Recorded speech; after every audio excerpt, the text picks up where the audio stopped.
Le 13 août 2001, j'ai été diagnostiquée avec un cancer du sein, avec 40% de chances de survie.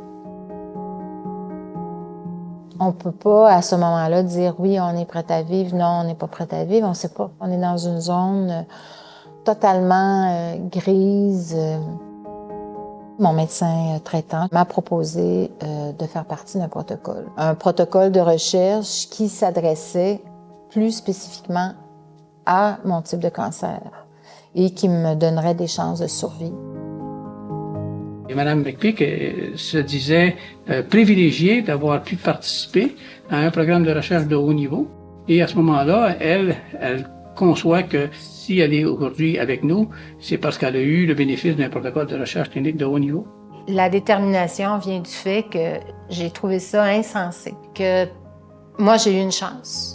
Et puis qu'il y a tellement d'autres femmes qui n'avaient pas de chance. J'entendais les femmes parler, qui n'avaient pas accès au traitement. Et moi, j'avais un rêve d'aider à la survie des femmes.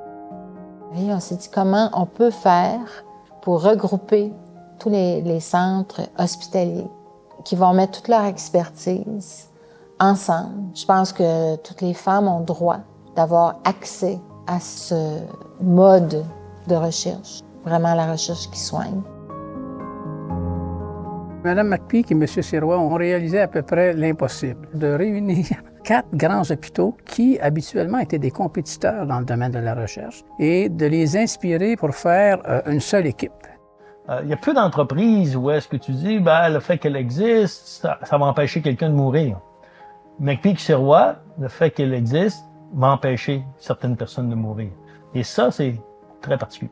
Mais je pense que la plus grande fierté, c'est que c'était un projet et maintenant c'est une réalité. Je pense que c'est ça ma fierté. Je me dis, c'est quelque chose, ça sera, façon de parler, mon héritage, là, ça sera quelque chose que j'aurais pu laisser. Tu peux pas donner une garantie de vie aux femmes, mais tu leur donnes accès à vivre.